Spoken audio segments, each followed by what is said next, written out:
écologique et citoyenne, l'ai-je bien dit. C'est dans la première circonscription. Il est avec nous en studio et en direct, il répond à vos questions, Alain Ginesté. Bonjour Damien Maudet. Bonjour Alain Ginesté. Vote du PS à 62% pour rejoindre LFI, le PC et les Verts. Ça vous rassure ? Ça me rassure et surtout je pense que c'est en phase avec ce que veulent les gens. Nous, durant toute la campagne, quand même, beaucoup de gens nous disaient mais pourquoi la gauche n'est pas réunie pour porter un programme de coalition, un programme qui peut leur changer la vie des gens et surtout mettre toutes les chances de notre côté pour battre le duo Macron-Le Pen qu'on nous a beaucoup reproché et que plein de gens sont allés voter en se pinçant le nez parce qu'il fallait faire barrage à l'extrême droite. Aujourd'hui, on propose un programme de coalition pour changer la vie des gens avec le SMIC à 1 400 €, la retraite à 60 ans, le blocage des prix et une alternative à un duo Macron-Le Pen. Alors sur le plan politique, c'est quand même pas si simple. En Haute-Vienne, on l'entendait tout à l'heure dans le journal de 8h, Gülşen Yildirim, la patronne du PS, indique que sa fédération et qu'elle a voté contre. Ce sera plus difficile localement ? Moi je retiens surtout qu'elle a indiqué qu'elle respecterait le choix de son parti au national. Et c'est normal et c'est logique qu'il y ait des débats dans les partis politiques. C'est normal qu'il y ait du débat au Parti socialiste.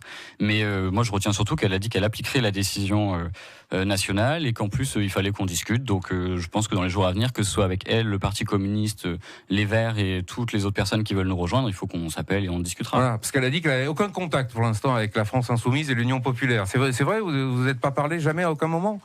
Quand même, on se croise au 1er mai, etc. Non, c'est vrai qu'on n'a pas eu beaucoup de contacts. Après, on sort quand même d'une phase de présidentielle où chacun était aussi dans son couloir pour aller faire du porte-à-porte, les marchés, les supermarchés, démarcher les gens. Donc, c'était pas le moment le plus évident où on pouvait se téléphoner. Je pense que nos agendas étaient bien remplis. Alors, ça reste qu'il y a aussi des militants PS à côté. Il faut aujourd'hui. Ce sera délicat. Je ne sais pas si ce sera délicat. En tout cas, la question aujourd'hui, c'est on porte un programme de coalition. Tout à l'heure, vous avez dit fusion. Non, c'est pas une fusion. C'est chacun des partis reste des partis tels qu'il est. On a des accords, on a des désaccords, et c'est normal, c'est sain. Mais aujourd'hui, on porte un programme qui va changer la vie des gens. Enfin, même si ça changeait un petit peu la vie des gens. C'est-à-dire mettre le SMIC à 1 400 € dès le mois de juillet, la retraite à 60 ans et bloquer les prix à 1,40 par exemple pour le carburant.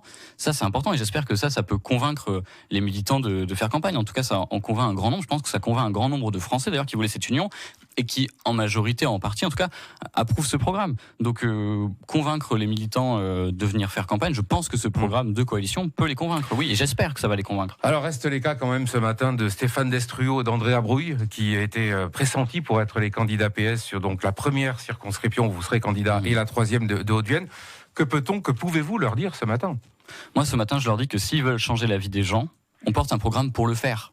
Et on porte un programme pour le faire. Et d'ailleurs, ce soir, on fait une réunion publique à Ambazac, donc une vraie fête populaire avec du foot, de la pétanque, un concert, et une réunion derrière avec le médecin généraliste Frédéric Stambach et la maire d'Ambazac, Peggy Barrière, qui nous soutiennent. Moi, d'ailleurs, je les invite à venir et à voir ce qu'on propose comme manière de faire campagne. Et après, on pourra discuter tous ensemble, évidemment.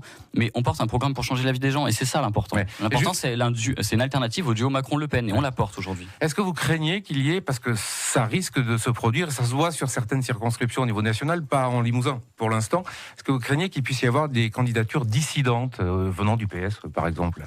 Bon, à nouveau, non, je le crains pas. Je pense que quand Gülşen Yildirim dit qu'ils vont respecter la décision nationale, j'espère qu'ils la respecteront. Après, si des gens se retrouvent pas dans le programme que l'on porte, à eux de faire comme bon leur semble. Mais je suis assez confiant sur le fait qu'ils respecteront la décision nationale. Globalement, d'ailleurs, vous pensez que l'ensemble des militants de gauche, du peuple de gauche, comme on dit souvent, et il est important en Limousin, historiquement, peut se retrouver derrière toutes ces propositions ?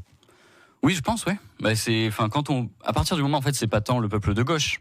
C'est à partir du moment où ce programme est populaire et peut changer la vie des gens. Et par exemple, Macron, il veut nous faire la retraite à 65 ans. Si on est au gouvernement, on peut empêcher de faire ça. On peut bloquer les prix, faire une vraie planification écologique. Oui, je pense qu'on peut s'y retrouver. Et c'est logique. Aujourd'hui, on peut proposer une vraie alternative. On a l'occasion de faire un troisième tour social et écologique. D'un dernier mot, c'est maintenant que la campagne commence véritablement, on peut dire. Qu'est-ce que vous allez faire très concrètement ? Et là, très concrètement, ce soir à Ambazac, on vous donne toutes et tous rendez-vous. Vous donnez la météo tous les matins. Et ce soir, je pense qu'il y aura du soleil à Ambazac. Et donc on fait à l'espace du Mont Gerbassou. On va faire un match de foot, un concert et une réunion publique, notamment sur la question des déserts médicaux. Et par la suite, j'imagine des opérations de tractage, des meetings. Oui, nous, faut qu'on en discute de toute façon avec tout le reste des militants. Mais nous, on compte chaque week-end faire des fêtes populaires à des endroits bien choisis, pour aller à la rencontre des gens et aller les convaincre et montrer surtout que cette campagne, on peut la faire dans la joie aussi. Parce qu'on peut pas, aujourd'hui, on a eu le duo Macron-Le Pen, forcément qu'il y a il y avait quelque chose d'amer à aller voter. Nous, on veut montrer qu'il y a de l'espoir et qu'on peut faire une campagne dans la joie, l'espoir, et montrer aux gens que c'est possible et qu'un autre monde est possible. Damien Maudet, candidat Nouvelle Union Populaire Écologique et Citoyenne en Haute-Vienne, première circonscription. Merci d'avoir été avec nous ce matin. Merci beaucoup. Et bonne journée. Merci de votre visite. L'interview de Damien Maudet étant